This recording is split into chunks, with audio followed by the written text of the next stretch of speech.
Good morning students. आज हम अपनी वीडियो में डिस्कस करेंगे मीन फ्री पाथ। तो सबसे पहले हम समझेंगे कि मीन फ्री पाथ किसे कहा जाता है। उसके बाद हम मीन फ्री पाथ के लिए जो एक्सप्रेशन हम यूज़ करते हैं आगे अपने डेरिवेशंस में उसको डिराइव करेंगे। तो सबसे पहले what is mean free path.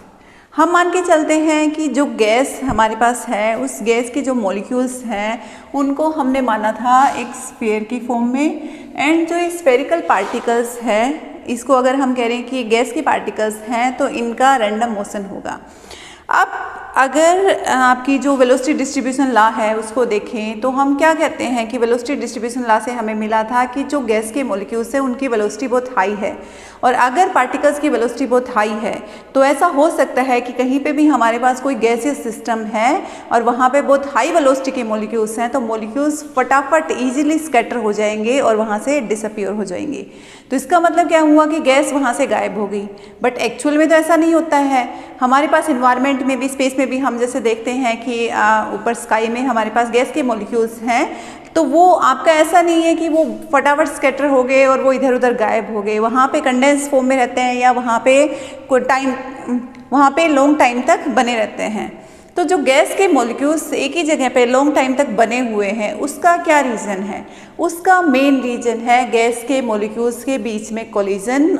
इस कोलिजन से क्या होता है, मॉलिक्यूल्स की स्पीड और डायरेक्शन चेंज होती है।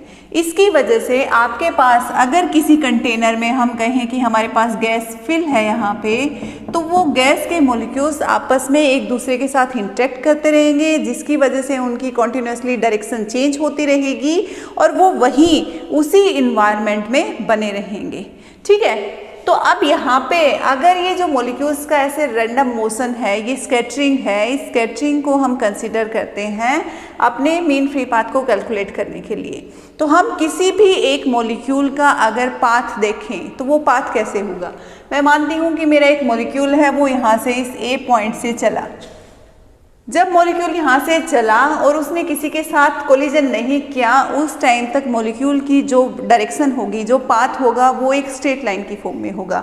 लेकिन जैसे ही मॉलिक्यूल को कोई कोलिजन के लिए दूसरा पार्टिकल मिल जाता है तो कोलिजन के बाद जो मॉलिक्यूल है उसकी डायरेक्शन चेंज हो जाती है और इसके साथ साथ स्पीड भी चेंज हो जाती है।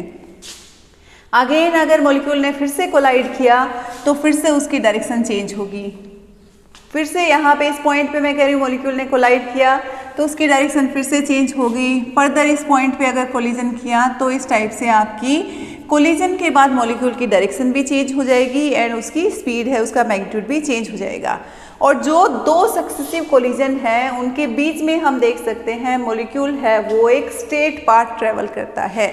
तो अब यहाँ पे मॉलिक्यूल ने इस ए पॉइंट से बी पॉइंट तक आने में जो पाथ ट्रेवल किया है उस पाथ को हम इन डिफरेंट पाथ्स में ब्रेक कर सकते हैं। ये डिफरेंट लेंथ्स के हमारे पास स्ट्रेट पाथ्स हैं जो कि मॉलिक्यूल ने चले हैं। अब इस मॉलिक्यूल ने टोटल मीन पाथ कितना ट्रेवल किया इस फ्री पोजीशन में, उस मीन पाथ को हम कैसे निकालेंगे। हम यहाँ पे कहेंगे the mean free path is defined as the average distance traveled by a molecule between two successive collision।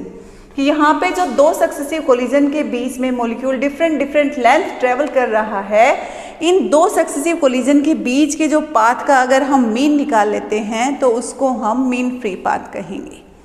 अब यहाँ पे इस पर्टिकुलर सिचुएशन के अकॉर्डिंग हम कहें कि हमारा जो मॉलिक्यूल है उसने total n number of collisions किए हैं, देन उसका मीन फ्री पाथ हमें निकालना है। तो यहाँ पे उसकी जो लेंथ्स होंगी, ये सक्सेसिव जो स्ट्रेट पाथ जो ट्रेवल कर रहा है टू सक्सेसिव कोलिजन के बीच में, वो लेंथ्स हमारे पास कितनी होंगी, total n number of lengths होंगी, like λ1, λ2, this is λ3 and so on. इस टाइप से आपके पास λn तक की ये लेंथ्स होंगी। तो हम क्या कहेंगे, this λ1, λ2, λ3 and so on λn are the successive paths travelled, and t अगर है टोटल टाइम जो मॉलिक्यूल को यहाँ से यहाँ तक पहुँचने में लगा है वो। तो अब जो सारी फ्री लेंथ्स हैं उनका सम कितना हो जाएगा, this is λ1 plus λ2 plus λ3 and so on up to λn। सभी लेंथ्स का हम सम कर लेंगे। अब ये सम किसके इक्वल होगा, ये सम हमारा इक्वल होगा टोटल डिस्टेंस जो मॉलिक्यूल ने ट्रेवल किया है। अब मॉलिक्यूल ने यहाँ से यहाँ तक आने में टाइम कितना लिया है, t टाइम, और मैं कहती हूँ मॉलिक्यूल की स्पीड है मेरी c बार। तो मॉलिक्यूल का डिस्टेंस कितना हो गया, स्पीड क्या होती है, डिस्टेंस अपॉन टाइम। तो यहाँ पे मॉलिक्यूल ने जो टोटल डिस्टेंस ट्रेवल किया है वो किसके इक्वल हो जाएगा, इन दोनों का मल्टीप्लिकेशन। तो इसका मतलब सारे जो फ्री पाथ्स हैं इनका सम हमारे पास आएगा c बार t के इक्वल। अब ये लैम्डा का सम हमारे पास c बार t के इक्वल आ गया, तो हम यहाँ से मीन फ्री पाथ निकाल सकते हैं। मीन फ्री पाथ क्या रहेगा, this is mean of all the free paths, means जो भी फ्री पाथ्स हैं उन सब का एवरेज। अब फ्री पाथ्स की लेंथ हमारे पास है this λ1 plus λ2 plus λ3 and so on up to λn। इसका हमें मीन निकालना है, तो मीन निकालने के लिए हम क्या करेंगे, इसको डिवाइड कर देंगे टोटल नंबर ऑफ कोलिजन से। टोटल नंबर ऑफ कोलिजन हमने कहा था कि यहाँ पे n कोलिजन है, तो n से हमने इसको डिवाइड कर दिया, तो ये हमारा फॉर्मूला आ गया है मीन फ्री पाथ का। अब यहाँ पे हमारे पास ऑल लैम्डाज का सम किसके इक्वल है, c बार t के इक्वल है, तो सो c bar t upon n, this is formula of mean free path. यहाँ पे c बार है मॉलिक्यूल की स्पीड एंड t है जितना टाइम मॉलिक्यूल ने लिया a पॉइंट से b पॉइंट तक पहुँचने के लिए, एंड n क्या है, जितने कोलिजन्स मॉलिक्यूल ने यहाँ पे इन दोनों पॉइंट्स के बीच में यहाँ पे कोलिजन्स किए हैं वो आपका n नंबर ऑफ कोलिजन्स हैं। तो इसका मतलब आपका मॉलिक्यूल एक पॉइंट से दूसरे पॉइंट तक ट्रेवल करता है, तो उसका मीन फ्री पाथ कितना होगा उसको हम इस फॉर्मूले से कैलकुलेट कर सकते हैं। अब जो मीन फ्री पाथ है उसको मॉलिक्यूल के पैरामीटर्स की फॉर्म में कैसे निकाला जाएगा, क्योंकि मॉलिक्यूल का अगर साइज डिफरेंट होगा तो मीन फ्री पाथ उस पर डिपेंड करेगा। तो इसका मतलब मॉलिक्यूल के पैरामीटर्स के अकॉर्डिंग मीन फ्री पाथ को हम कैसे निकाल सकते हैं, उसका एक्सप्रेशन हम यहाँ पे डिराइव करते हैं।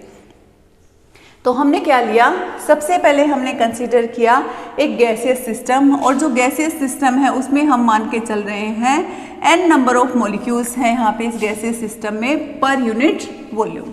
तो इसका मतलब है कि इतने कोलिजन आपका मॉलिक्यूल करेगा, यूनिट वॉल्यूम में इतने नंबर ऑफ कोलिजन्स आपका मॉलिक्यूल करेगा। c है मॉलिक्यूल की स्पीड एंड सिग्मा है मॉलिक्यूल का डायमीटर, और यहाँ पे एक और टर्म मान लेते हैं हम m, जो स्मॉल m है that is mass of molecule. तो ये कुछ पैरामीटर हमने इनिशियली मान लिए हैं अपने गैसियस सिस्टम के। अब यहाँ पे हमें निकालना है मीन फ्री पाथ के लिए एक्सप्रेशन। मीन फ्री पाथ हमने क्या देखा, जो मीन पाथ ये जो फ्री लेंथ का जो हमने सम किया था इसका जब मीन निकाला था तो ये हमारे पास मीन फ्री पाथ आया था। तो इस मीन फ्री पाथ को हम जब कैलकुलेट करेंगे यहाँ पे, तो हम मान के चलते हैं अपनी एक्सट्रीम सिचुएशन। एक्सट्रीम सिचुएशन कैसे मान के चल रहे हैं कि हमारे पास है गैसियस सिस्टम। अब गैस का जो एक मॉलिक्यूल है वो कितने मॉलिक्यूल के साथ कोलिजन करेगा, रैंडम मोशन है, ऐसे हम नहीं बता सकते। तो हम क्या करके चलते हैं, एक्सट्रीम कंडीशन मान के चलते हैं, और उस एक्सट्रीम कंडीशन में हम क्या कहते हैं कि आपके मॉलिक्यूल है वो इस टाइप से क्लोजली पैक हैं, कि आपके मॉलिक्यूल्स हम कहते हैं कि ये इस टाइप से क्लोजली पैक हैं।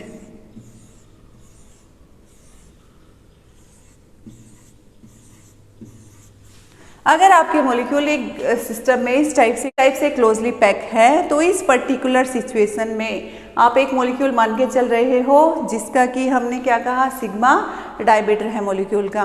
तो दो मॉलिक्यूल्स के सेंटर के बीच में जो डिस्टेंस होगा, ये डिस्टेंस कितना हो गया आपका, ये डिस्टेंस आपका हो गया यहाँ पे सिग्मा। अब मैं कहती हूँ कि मेरा कोई ये एक ए मॉलिक्यूल है, ये वाला मॉलिक्यूल है, और ये ट्रैवल कर रहा है। अब ये कितना ट्रैवल करेगा उस चीज़ को हम निकाल लें। अब यहाँ पे c है वो मॉलिक्यूल की स्पीड है। स्पीड क्या होती है, डिस्टेंस अपॉन टाइम। तो अगर मैं कहूँ कि मेरा ये मॉलिक्यूल है वो 1 सेकेंड में कितना डिस्टेंस ट्रैवल करेगा, तो 1 सेकेंड में जो मॉलिक्यूल ने डिस्टेंस ट्रैवल किया वो इस c स्पीड के बराबर हो जाएगा। ठीक है, क्योंकि c क्या होती है, डिस्टेंस अपॉन टाइम। टाइम को अगर मैं 1 सेकेंड कह देती हूँ तो मेरी स्पीड है वो डिस्टेंस की इक्वल हो गई। तो 1 सेकेंड में इस मॉलिक्यूल ने जो डिस्टेंस ट्रेवल किया वो डिस्टेंस आपका किसके इक्वल हो गया, c स्पीड के इक्वल हो गया। अब इस मॉलिक्यूल ने जो यहाँ पे डिस्टेंस ट्रेवल किया है, इस पाथ में इस मॉलिक्यूल ने कौन कौन से मॉलिक्यूल्स या फिर हम कहें कितने नंबर ऑफ मॉलिक्यूल्स के साथ कोलिजन किया है, उस चीज़ को हमें निकालना है। तो उसके लिए हमें देखना पड़ेगा कि ये टाइटली पैक हैं, इसका मतलब है मॉलिक्यूल आपस में यहाँ पे जो भी पैक है इस रो में, इन मॉलिक्यूल्स को ये मॉलिक्यूल यहाँ पे टच करेगा।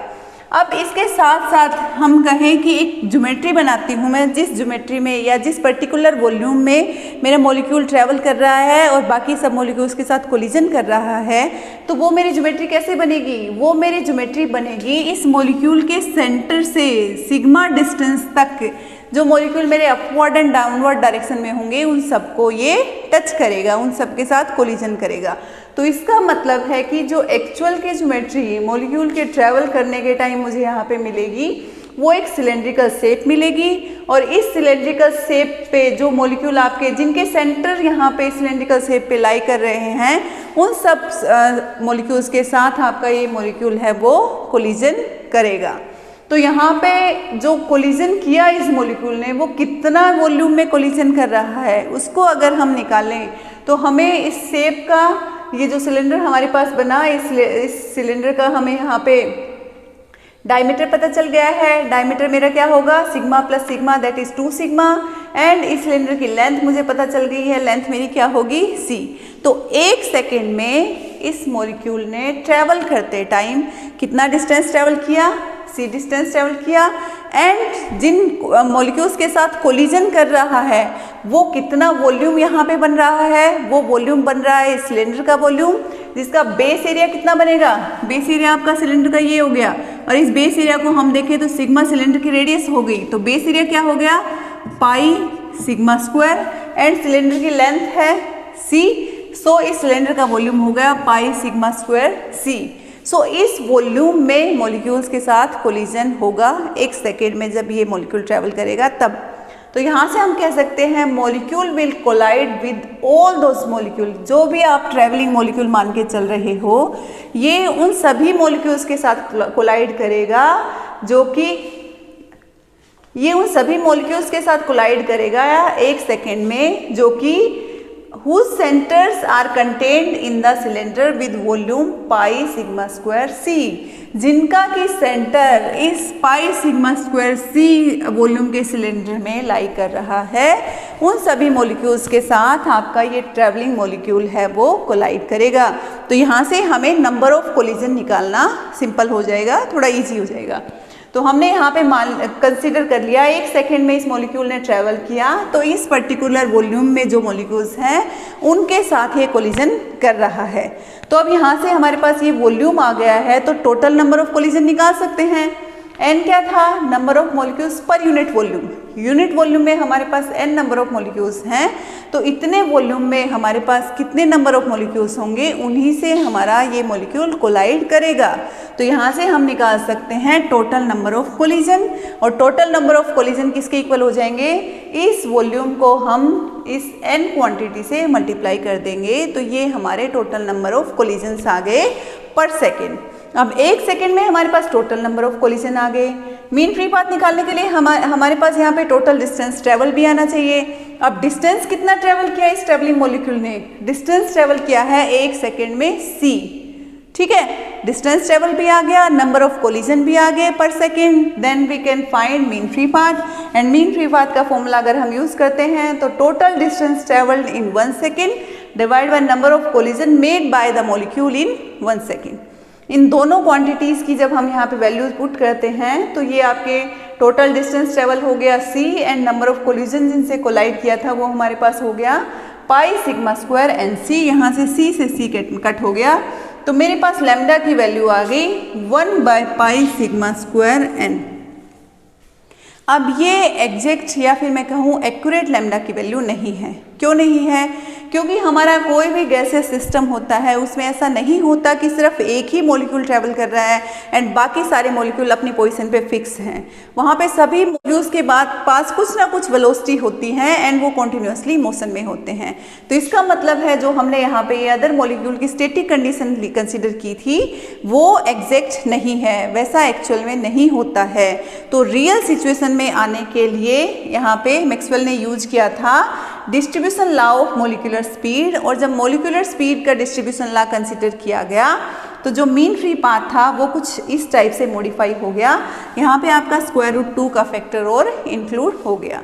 तो रियल सिचुएशन के लिए आपका जो लैम्डा है, मीन फ्री पाथ है, उसका फॉर्मूला हमारे पास आया 1/√2 पाई सिग्मा स्क्वायर n। अब यहाँ पे सारे पैरामीटर हमें पता है। Sigma is diameter of the molecule and n क्या है, total number of molecules per unit volume. अब ये हमें अगर पता है, कोई भी गैसेस सिस्टम हम लेके चल रहे हैं, हर गैस मॉलिक्यूल का डायमीटर अलग अलग होगा, तो इसका मतलब lambda is inversely proportional to sigma, जो कि मॉलिक्यूल का डायमीटर है, and it is also inversely proportional to the number of molecules per unit volume. तो अगर हमारे पास किसी मॉलिक्यूल का डायमीटर गिवन है and number of molecules per second given है, तो हम इस फॉर्मूले की हेल्प से लैम्डा कैलकुलेट कर सकते हैं। अब अगर हम कहें कि हमें लैम्डा की डिपेंडेंस डेंसिटी पे दिखानी है, कि जो गैसेस मॉलिक्यूल हैं उनकी डेंसिटी है, उसके अकॉर्डिंग हमें लैम्डा कैलकुलेट करना है, तो इस फॉर्मूले को हम फर्दर डेंसिटी के लिए भी मॉडिफाई कर सकते हैं। हमें पता है n क्या है, number of molecules per unit volume. अगर इस number of molecules per unit volume को मैं मास ऑफ मॉलिक्यूल्स से मल्टीप्लाई कर दूंगी, तो ये मेरे पास आ जाएगा डेंसिटी, जिसको कि हम रो सिंबल से रिप्रेजेंट करते हैं। सो n इंटू m मेरे पास रो होता है, तो यहाँ से मेरे पास n की वैल्यू आ जाएगी रो बाय m।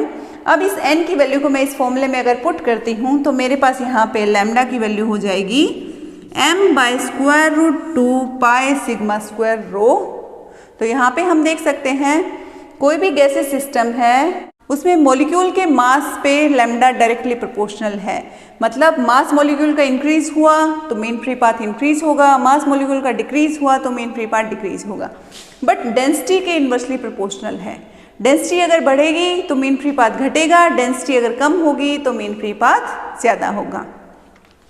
अब अगर मीन फ्री पाथ की डिपेंडेंस में कहना चाहूँ कि मुझे एब्सोल्यूट टेम्परेचर एंड प्रेशर के अकॉर्डिंग चाहिए, तो इसको भी हम फर्दर मॉडिफाई कर सकते हैं। इस फॉर्मूले को प्रेशर एंड टेम्परेचर की फॉर्म में, हमारे पास काइनेटिक थ्योरी ऑफ गैसेस से प्रेशर का फॉर्मूला आया था 1/3 रो सी स्क्वायर एंड सी स्क्वायर, जो कि हमारा रूट में स्क्वायर वेलोसिटी है, उसको हम लिख सकते हैं 3 kT/m। तो यहाँ पे हम जब सी स्क्वायर की वैल्यू 3 kT/m रखेंगे तो प्रेशर हमारे पास हो जाएगा रो kT/m। अब यहाँ से m/रो, इस m/रो की वैल्यू मेरे पास क्या आ जाएगी, kT/p।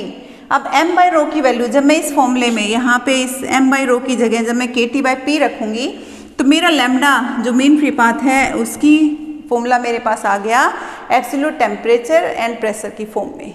तो आपका जो मीन फ्री पाथ है किसी भी गैसेस सिस्टम का, वो एब्सोल्यूट टेम्परेचर एंड प्रेशर पे भी डिपेंड करता है।